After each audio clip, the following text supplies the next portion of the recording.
It's week 27 of the golfing calendar. And Nick O'Hearn and Mark Allen are live from Australian Golf Headquarters, home of the PGA of Australia and Golf Australia. And today, they got a notebook full of news and results and plenty of feedback. And Mark has a big theory that he's hanging to tell you and Nick about. This is Australia's leading golf podcast. Talk birdie to me. So I've got a theory, Nick.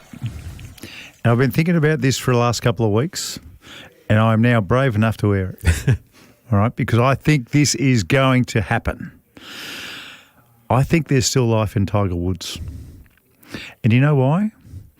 Because I've been reading that Tiger is going to play in the Champions Tour. And if Tiger played... Now, listen, hear me out, Nick. Don't look at me and laugh at me like that just yet. Okay. If Tiger Woods starts playing Champions Tour in a cart, which I think he's going to do, then he's going to get sharp playing in a cart on the Champions Tour and then try and pinch 2 majors in his 50s walking. Ooh. That's what I think's going to happen. And you know what? The one thing that has stopped him really doing reasonably well in the majors is that he's just not sharp. In fact, he's not even close. That and the fact that he's struggling to walk. But if he can get sharp on the Champions Tour in a cart and then turn up at Augusta in April, and, you know, I assume he's going to get better. I don't think Tiger's going to wither away. I imagine he'll get better. I think we haven't seen the end of him. Okay. I don't think he'll get to 18. I don't think he'll get Jack. But I reckon he is very capable of winning 1 or 2. All right. Two things. Yeah. All right. Firstly, where did you hear it? Just been reading things. Oh, just been reading. Just been reading, yes. Okay. Just been reading. Was this because of Bernhard Langer and his wins and he wants to break Bernhard's record or something? No, I read something about that, which is a lot of It's the same bloke who gives me information from the States. Okay. Oh, the secret source. Secret guy, yep. Right, okay. So it basically comes from the bloke with the bad footwork who's the world number one. Right. Basically. Okay. So word is he's going to play Champions Tour in a cart. And again, if he does that, that's a game changer. If he still thinks he'll be capable of walking 72 holes in majors, wouldn't that be unbelievable? Wouldn't this be? Imagine if he came back as a 50-year-old or a 51-year-old. I mean, the reason I'm bringing it up now is because we've just seen Bernhard Langer win a US Open seniors at the age of 65. I think Tiger has got as much drive as Bernhard Langer. And I know he swings it better than Bernhard Langer.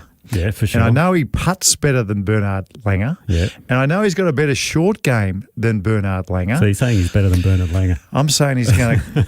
If Bernhard Langer's won 46, then Tiger in a cart, he might win 12 in his first year. Wow. Well, he's 47, 48 at the end of this year, December 30. I was just looking up his birth date. So you're talking in 2.5 years' time, Tiger Woods will start playing Champions Tour. That's from the source. Okay. That's from the source. Okay, that answers my first question. Right. Secondly, when you say he's not sharp, I actually think he is when he's playing these golf tournaments. I think the big issue is his body. And that's breaking down. He's really playing on 1.5 legs. And a course like Augusta, for example, I can't see him winning at Augusta on a golf course like that because that is the toughest walk in golf, pretty much, at any What about venue. A course like Royal Liverpool? For sure. Yeah, I can see it happening at a links golf course, absolutely. A US Open PGA, that's another story. What about a US Open at Pinehurst with the shorter rough? We'll have to look on the schedule. And just the waste areas. I think there's one coming up reasonably soon. Can somebody have a quick look at the future US Open events? If there's a Pinehurst that lines up with this there is suggestion. Okay. Well, anyway, watch this space. You heard it right here on Talk Birdie to Me podcast. So in 4 years, actually 4 years, once he's won his second major, we can say, well, Mark Allen predicted this. Yes. Okay. Yep. I like it. I like the way you're thinking because a world without Tiger Woods playing golf is is not a great golfing world, well, is it? It's not as good as it could be. No, exactly. It's not as good as it could be. Anyway, it's exciting to think about it. It is. It really is exciting to think. You've got a good source over there. I'll say that. My source has been magnificent. Okay. He has been magnificent. Anyway, what did you think of Rickie Fowler coming back and winning in the way that he did? Yeah, that was pretty special. I loved his post-round interview where you can see him getting emotional. He's got his daughter in his arms, and one of the comments that resonated with me was, look, there's almost more to life than just golf. I mean, he has his daughter and his family, and that means so much more. So the golf is almost like an add-on for him now, which is, funnily enough, when you tend to play your best golf, when you get in that space of golf isn't the be-all, end-all. For some people, it needs to be. And I think to get to number one in the world and those sorts of players, you need to have that selfishness factor. But Rickie's never been that way. He's always been one of the nice guys out on tour.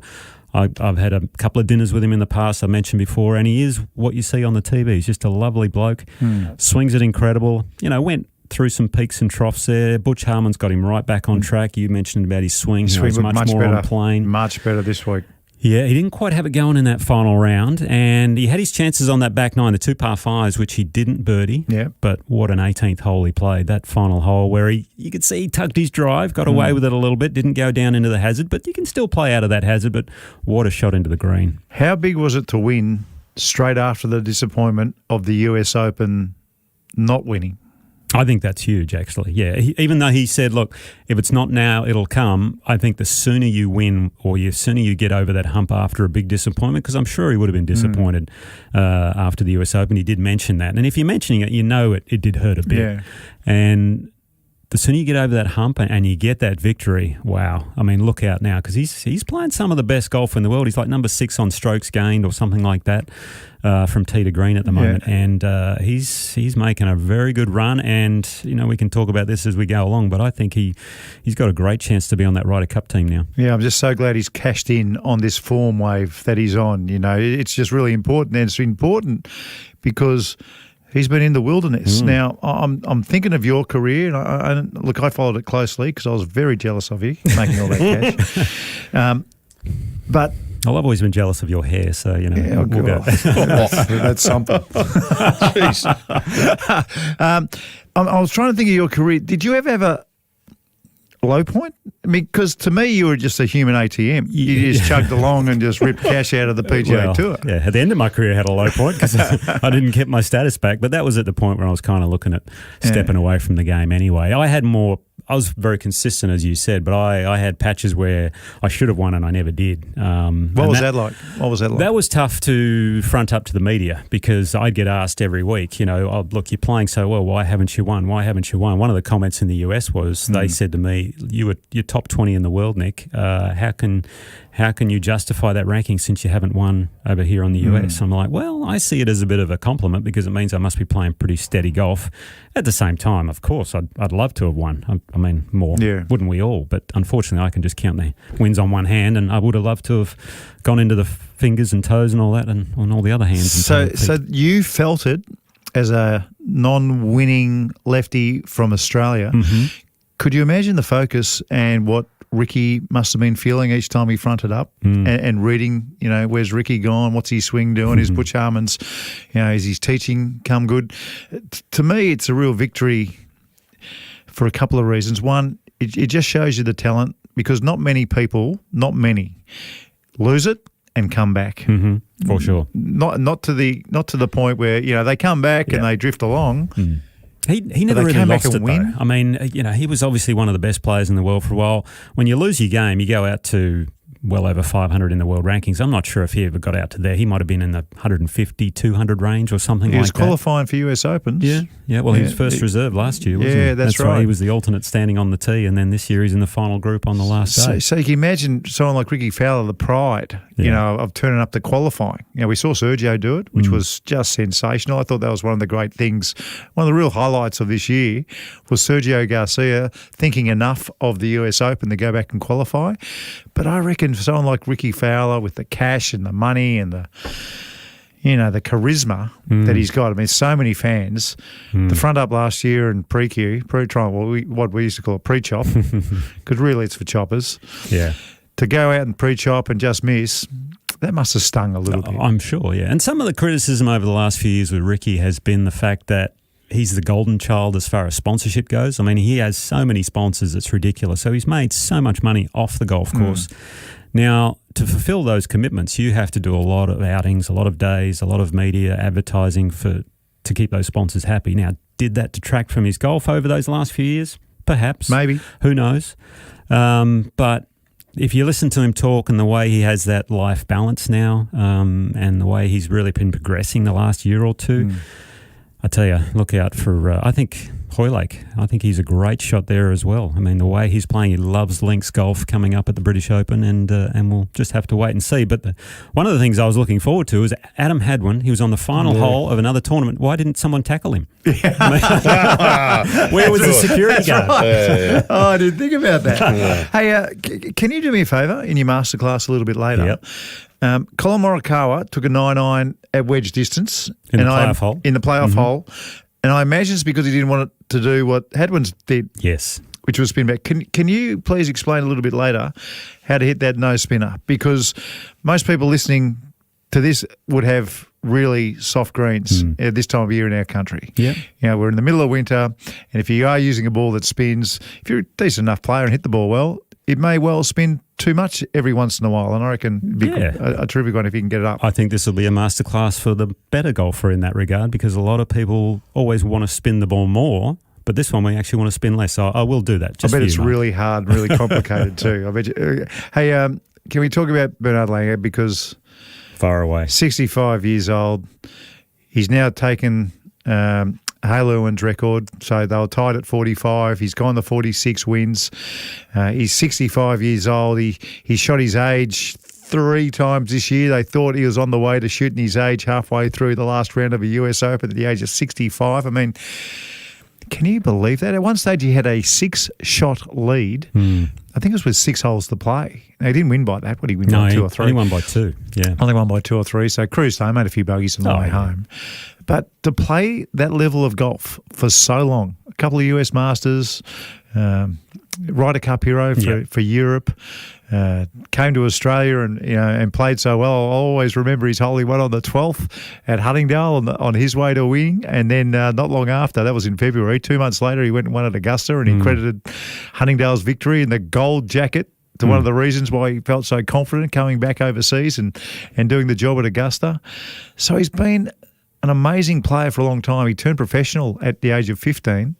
So he's been a professional golfer for 50 years. Wow, that's incredible. That is incredible. The scary part about all that is not only is his longevity, but I can tell you this. When Bernhard Langer has a practice round, and he generally has a practice round and plays the Pro-Ams and things like that, he is going into so much detail into the golf course. Where should I hit it? Where are the pins going to be? What are my lines, etc., etc. Him and his caddy, they work harder than just about anyone. And he's 65, so you'd think he'd have all this stuff figured out by now, but the detail this guy goes into, he reminds me a lot of Jim Furyk in that regard. Jim was I was always fascinated playing practice rounds with him because you just see how much detail. I was kind of more of I want to hit it over there and going to angle in the air there. That's sort of how I want to play the hole, but they would go into every single possible computation that could happen in a round of golf, and that way they were prepared, and the preparation was unbelievable. He's got the long putter, which is possibly has something to do with the top 5 you're going to do a little bit later on, Mark. I actually did I ever tell you I gave him a putting lesson once? You gave Bernhard Langer a putting lesson? Please tell me this. Well, he came up to me on the practice green on a European tournament. I can't remember where it was, but he said...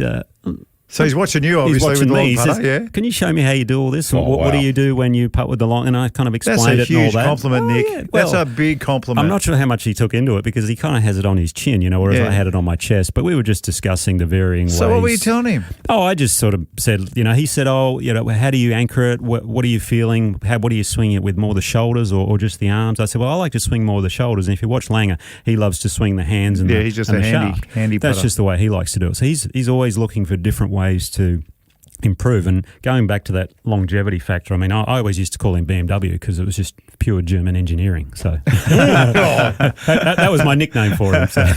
I remember when I was a little kid, I would have been about 14 or 15 years old, and he turned up to Huntingdale, and I was really lucky being a member at Huntingdale for 30 years, but I always had access to the pro shop, and a lot of the players would leave their clubs there. And Langer had the Wilson bag, but he had the Ping Eye Beryllium wedge and sand iron, and he had the 2-iron in there as well.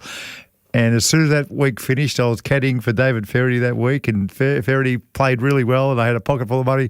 I just went out and bought exactly what he had. I ended up buying the Wilson irons and the Beryllium, and I thought I was a fair dinkum rock star at 15 years old. He's an absolute flusher too, because the other thing that you'll see with him is whenever he hits an iron shot and he's leaning as though it's going 10 or 15 metres to the right or left, it's like 10 or 15 feet. It's unbelievable how Complete good the guy's flusher. ball striking is. Well, as impressed a lot of people, we had a message from Aaron Lotes this week. Hey guys, Bernhard Langer in the US Open. This guy's a freak. He made it look closer than it looked. He was leading by 6 through 9 holes, ended up winning by 2. Question for you guys, is there drug testing on the senior tour? No, there's not. Is there?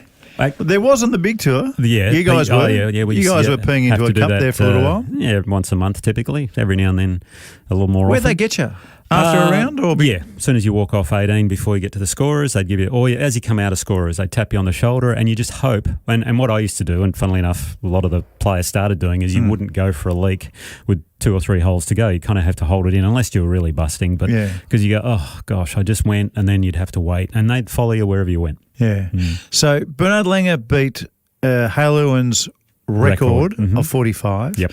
They still haven't beaten Peter Thompson's record of 9 wins in a year. Oh, okay. Now, can I tell you my story, please? Yeah. Because Tomo, I was at a place where he was speaking to a handful of golfers, and this is almost my favourite story in golf. So Peter Thompson was invited over to play some senior events. It wasn't called the Champions Tour back then, by Arnold Palmer. Because he saw him somewhere and said, why aren't you coming over? You've won 5 British Opens. Why can't you come and play? And Pete said, well, listen, if you invite me to the right ones, I'll come and play. So Pete went over, and I think he was either 52 or 53, and he played in 3 events that Arnold Palmer invited him to. Pete tells the story that in the last event, he heard 2 other senior players behind a locker room, behind the locker, complaining that he was getting starts because he wasn't that good. Oh. So Pete, he wasn't playing much. Yeah, he was running our tour. He was the chairman. He was the chairman. He was riding for the age. He didn't need golf at all. He was just going over. He was probably half chuffed because Arnold Palmer invited him over to play. So Pete didn't say a thing, not a thing. But he came home and started practicing, and he used his 5 British Opens as the conveyance to play a full season. Okay. Now, he was 52 or 53 that year, so that means he's either 53 or 54. And he went over there with Persimmon Woods and didn't change them all year and won 9. Wow. Just to prove a point. Just to prove to me, that is one of the most beautifully spiteful, I'll show you American. Yeah, that must have been in the 80s sometime, wouldn't it? Yeah, back in the 80s. Yeah. What a player. That's incredible. I still think he's the clearest thinking sports person probably Australia's ever produced. Well, yeah, because he just kept it so simple. I remember him making a comment, something about, why didn't you ever write an instructional book? And he said, well, it would probably only be 1 page long. Because you just take the club here, you kind of come over here and you follow through and be balanced. And that was basically about it. So. He did write a little book, and it's very simple. Yeah, it's a beauty. It is. I've got it. It's called Lessons I've Learned. That's it. Yeah, Lessons I've Learned. It's actually not about the golf swing. It's just about how to play, pretty much. So can you remember the only lesson I can remember out of it? Mm-hmm.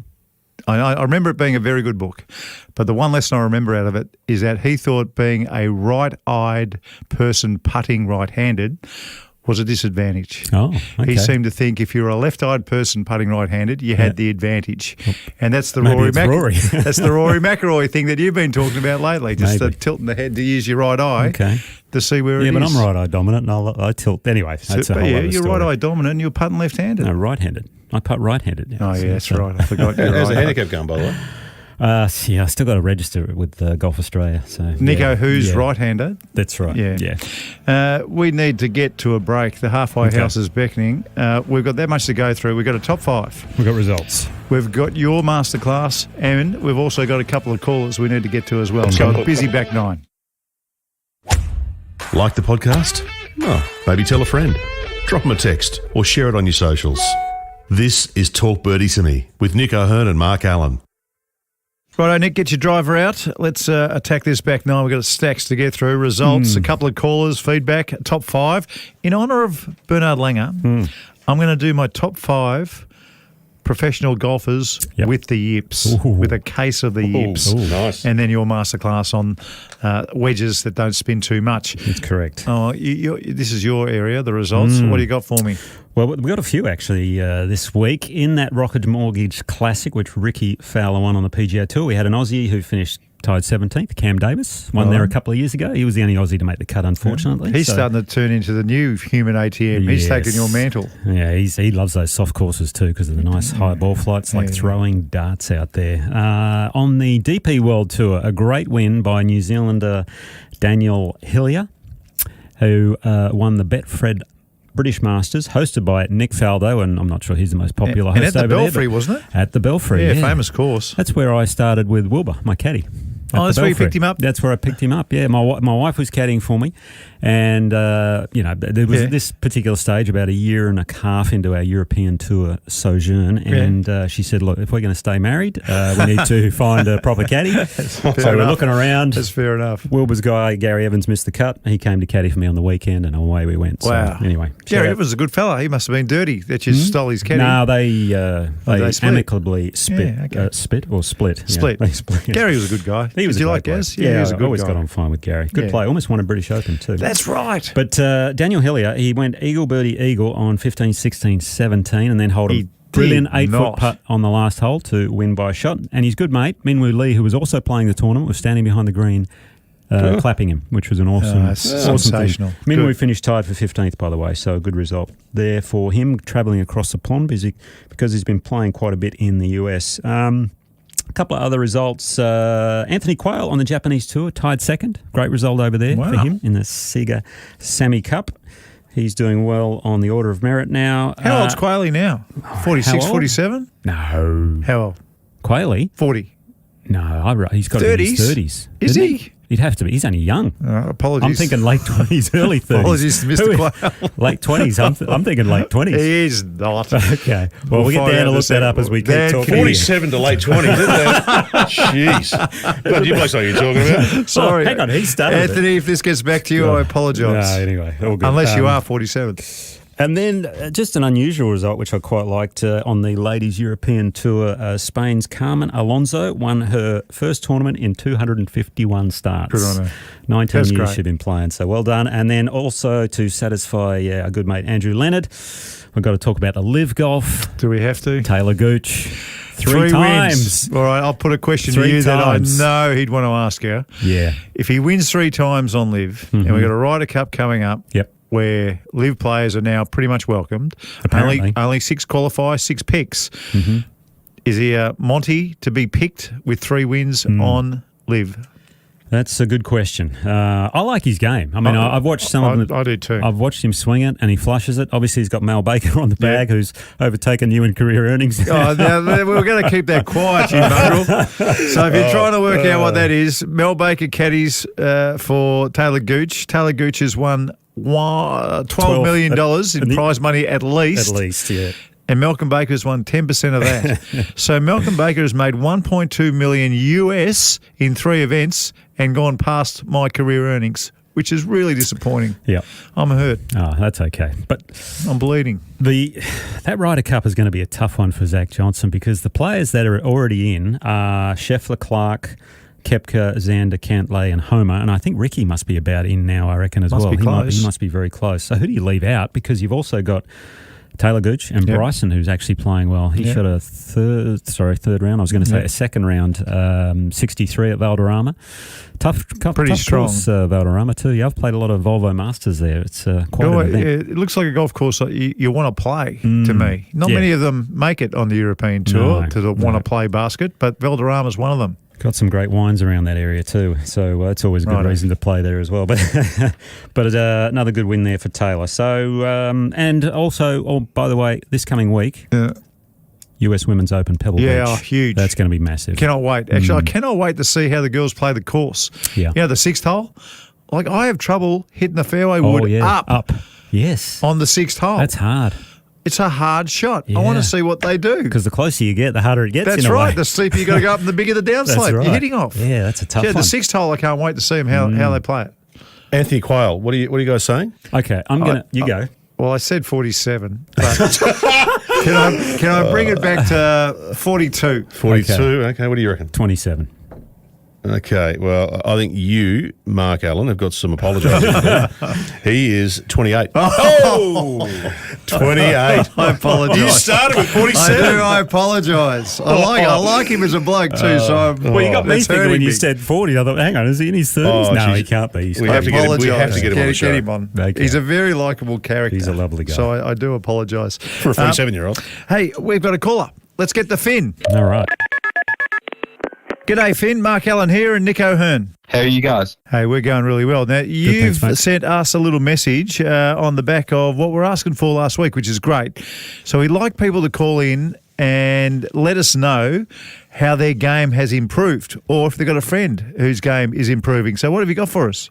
I've got a mate, Cooper Nolan. He started playing golf about, I reckon it would have been a year and a half, 2 years ago. From sort of 7th of June last year, he's been playing sort of once or twice a week, and he's coming from 17.2 down to 8.7. Oh, that's a mighty effort. Wow. Yeah, pretty impressive. That's a mighty effort. So has he done it just off the back of his hitting? Has he done it off the back of some lessons? Has he started practicing his short game?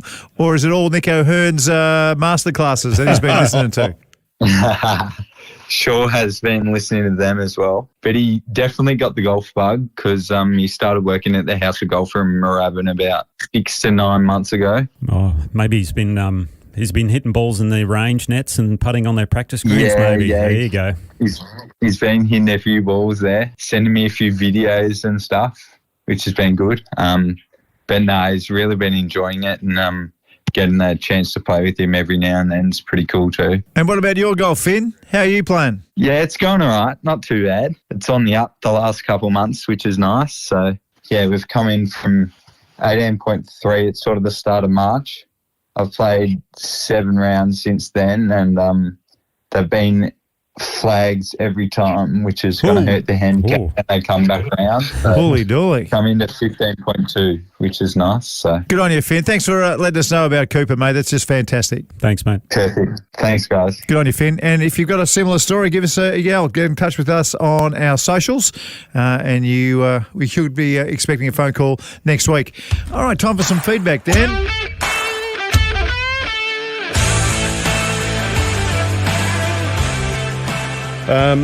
Okay, so lots of feedback this week, guys. Feedback on your comments, Mark, on Keegan Brad. As you remember, you gave him. You didn't miss him last week. You threw him under the bus massively. All I said was that there is nothing he does that I'm interested in. Yeah, that's it. Yes, I'm sure he's a lovely person. Well, interestingly, wonderful family values and everything else. Lots of people agree with you. Not for me. Oh, good. Aaron wrote in and said, Mark is 100% right in regard to Keegan Bradley. I've never been able to watch him. The most uninspiring player I've ever seen. Jeez. He and really Daniel, let a rip. Oh, yeah. What a mongrel. Daniel Crawford has said, can't stand Keegan, and all that family stuff is just for the cameras, don't worry. He knows that will be in the highlight reels on TV. That's a bit harsh. Jeez. It's got it hard. You can't say he's not a family man because he's being a family man on the TV. Yeah. Bit rough. We're talking to Finn before with his. I mean, it's really impressive what he's done in the last little while. It's terrific. Come down 10 shots is enormous. So good. Glenn also wrote in, I played a Stableford comp in Port Douglas on Sunday. This is last Sunday. A lady of 54 had 5 points on a hole. Was that a par somewhere? Yeah. Well, he doesn't say, but I figure it would be, yeah. Must be. Parred the hole and got 3 shots. That must be what it was. She parred the hole, got 3 shots, so therefore had 0. A net 0, which is, 5 points. Must have been a par 3. Par 3. Par 3. Yeah. No one had ever seen that before at that course, which is pretty impressive. Yeah, I've never. That actually happened to me once. I was playing a match play against a guy. He had 2 shots on a par 3. He made a birdie. So a net 0. I didn't, but I could have had a hole in one and I would have still lost the hole. You would have lost the hole, that's right. Crazy. You would have 1 for 4, and he's had 2 for 5. 2 for 5. That's right, he would have won that. Hey, speaking of hole in ones, you see that Donald Trump thing last week where he's got, 7 hole in ones? Yeah, I'm surprised he stopped at 7. Yeah. He's chasing you. 12? 12, yeah. Yeah, that's but, right. So I saw that little exchange. So you only count the ones that were in tournaments? Yeah. I count the ones where I was either playing in something or I wrote a 1 down. Okay. One or the other. Fair call. Yeah. So that's interesting because Kiwi Golf Lover wrote in and said, do pros count them anywhere, anytime, or just in tournaments? A bit of both. So- Bit of both. But when you see them flash up that Bernhard Langer's had 15 holes in one playing in his professional, that's just tournaments. That's just tournaments. Just tournaments. Yeah, exactly. Sevi Ballesteros never had 1 hole in one. I can't believe that. Not one. In a tournament. Not 1 hole in one. Wow. And get this, not just in tournaments, in his life. Really? That's unbelievable. There you go. Oh, my gosh. Lots of feedback on you guys talking about Minwoo Lee last week. Daniel wrote in, he's got the personality to match his game. It's great to see young Aussie doing great things. He will have a major within 3 years, That's according true. to Daniel. That's true about his personality. He's got one of the great Australian golf personalities. He's a belting kid. I Yeah. absolutely love him. Yeah, it'll be interesting at the end of their careers, him and his sister, who has the most majors. Who's your money on? I've got to go for Min G, actually, because they get 5 majors. Yeah. And the men only get 4. So. Yeah, my money's on Minji, but I reckon he could sneak 2. That's my guess. For sure. Yep. Mm-hmm. Interesting you guys say that because Tommy's written in and said he's a champion and an amazing sibling rivalry going on as well, which is exactly the point you're making. There you go. And the last bit of feedback, well, we've got lots of feedback. We could go all day on feedback, but we won't. But the last thing I will mention, because I think this is really good, Stephen Roche has written in, 8-iron, heel up, closed face, putter stroke. I learned it in a Mark Allen masterclass on Talk Birdie to me. Better for tight lies, but prefer it so much to a chip. I use it whenever I can. Yeah, no more chunks, blades, but I'm still working on my speed. Good on you, Rochi. I can tell you this, Rochi. My short game coach is Nick O'Hearn, so it's basically come from Nick. No, It's very simple.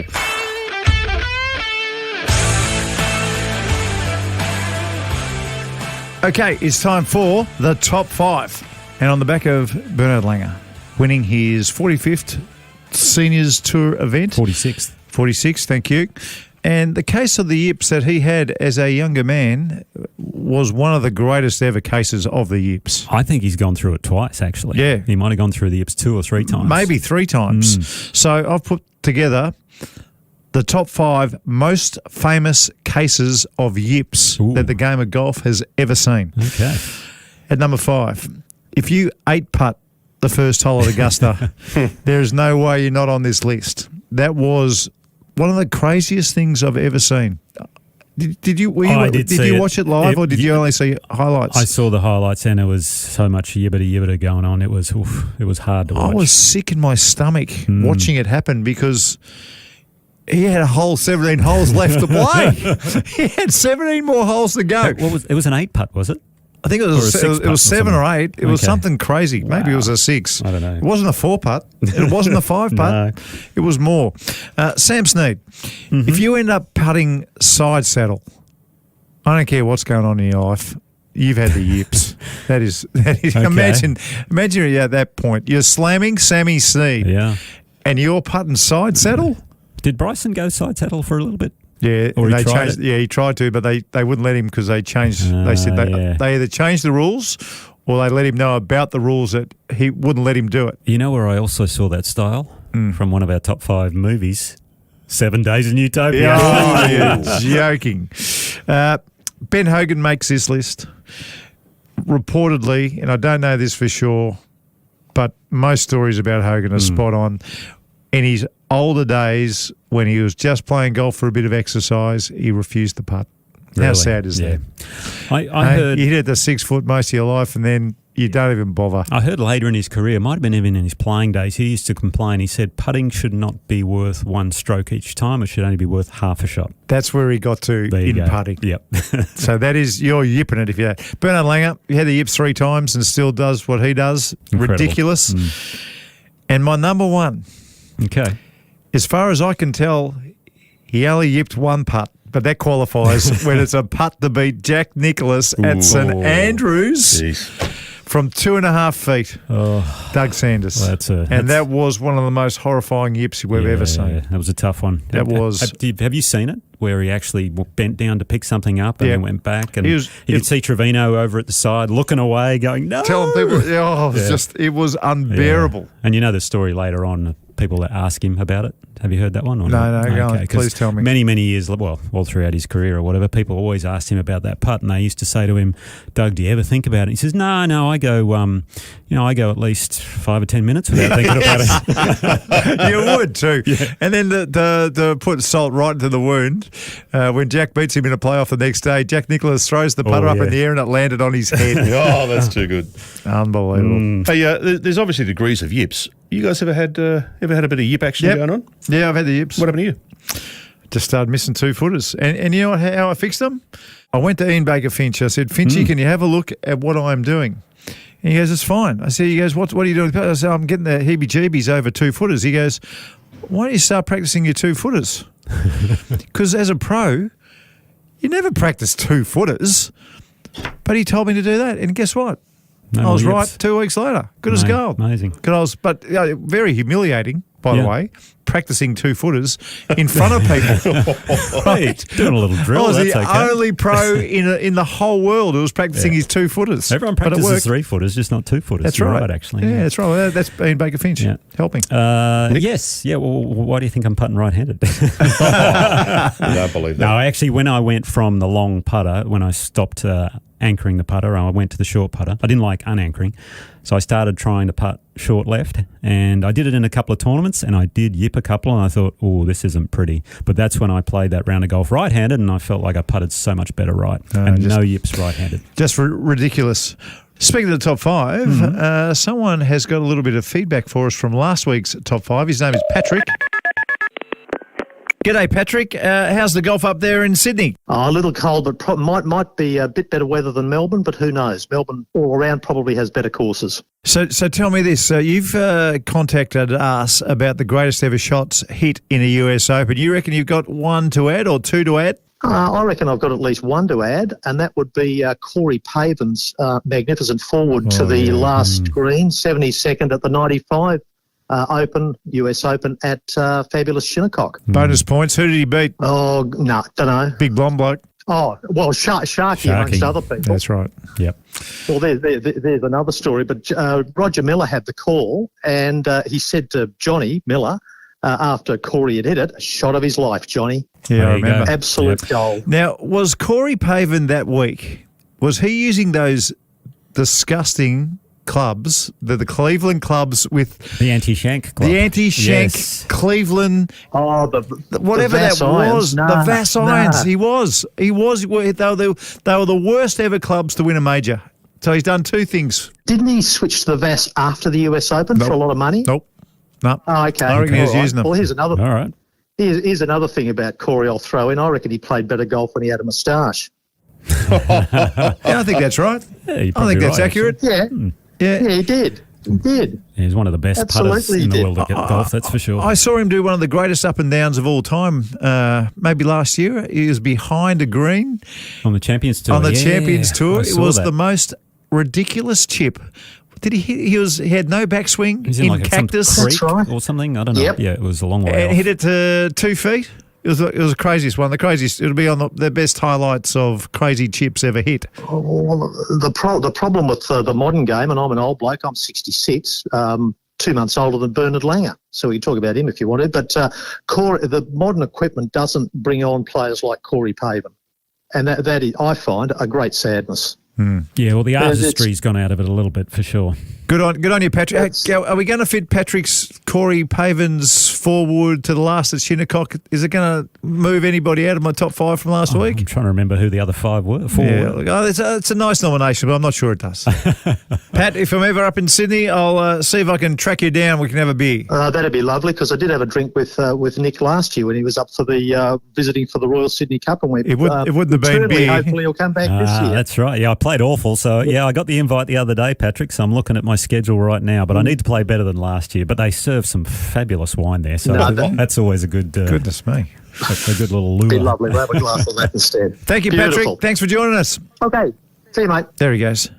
Nick, it's time for your masterclass.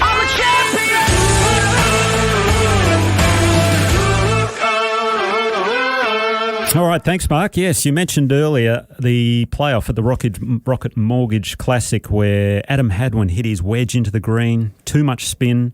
Morikawa took the 9-iron trying to take the spin off it, went through the green, so he hit it too far, or he basically, unfortunately, didn't hit the yardage that he wanted, bounced through, and away we go. So how do you hit these shots where you take spin off the ball? Because it's so important.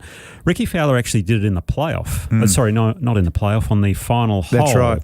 The one thing in his favour was he was in the first cut. He wasn't on the fairway, so you can create a bit more spin off the fairway, obviously. So the way to do it, I've always found with the wedges especially, it's all about making a 3/4 backswing. Make a 3/4 swing, narrow the stance a little bit. Don't really need to change your ball position too much, and then really just smooth it. That's kind of the focus or the thought that you have in your head as you're hitting the ball is just smooth. We're not trying to destroy the golf ball and really hit it hard, because that's what's going to create the spin. So for players like myself and you, Mark, well, we don't really create that much club head speed anyway, so we don't get too much spin. But if you are a very aggressive iron player, or you tend to hit quite steep into the ball, just take a nice 3/4 backswing, and you do that by the length of your body turn, not by how far your arms swing back. So don't make as full a turn, and then your swing thought on the way through the ball is just smooth.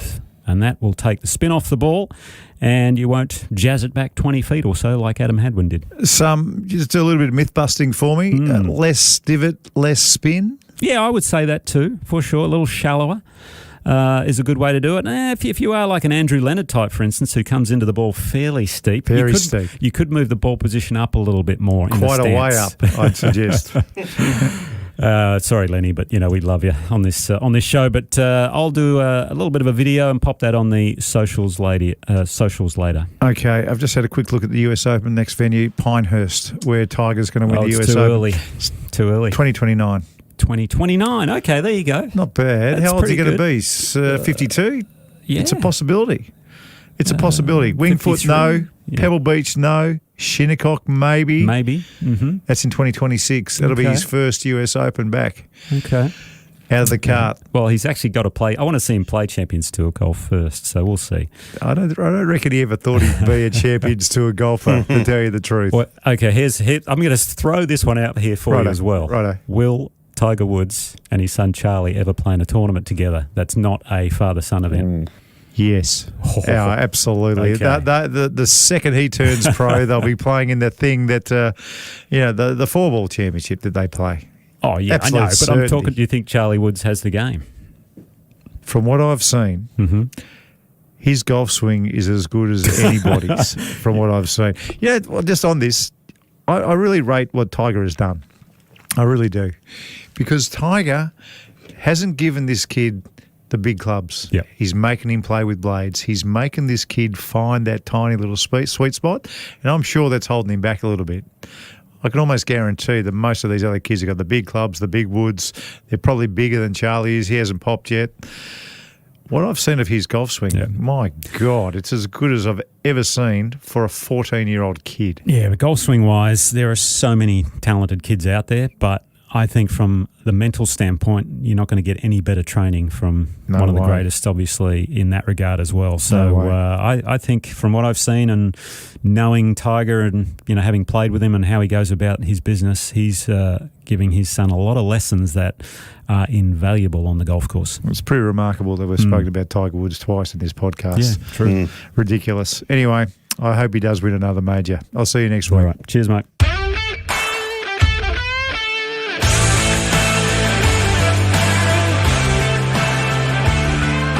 Well, there there it is. That's Nick O'Hearn and Mark Allen's podcast, Talk Birdie to Me. Now, if you haven't subscribed yet, make sure you hit subscribe wherever you listen to podcasts and you'll never miss an episode. And if you can share with a friend, well, that'll be awesome too. Talk Birdie to Me's executive producer is Dan Bradley at Kaizen Media. Sound design, Daryl Misson at loudzebra.com. Hey, I've spoken to Ian Leggett, and he wants to tell, he reckons not only has he got 1,000 Mo Norman stories, he's played with him a couple of times. What? Ian Leggett has played with him a couple of times, so he had to go into a shoulder. That's why he didn't come on during the